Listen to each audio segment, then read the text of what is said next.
Paso, paso. Eso, salida.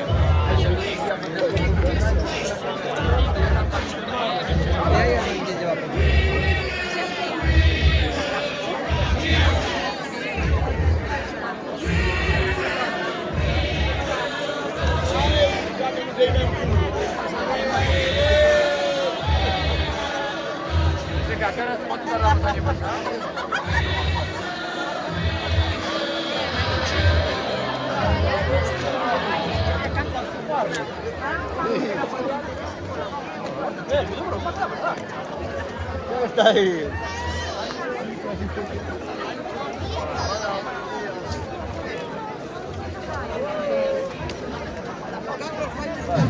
Ahora, vamos a ver. Esta prueba tiene un porqué. Y todos sabemos por qué. Todos llevamos una camiseta en la que correr también puede salvar vidas y muchas.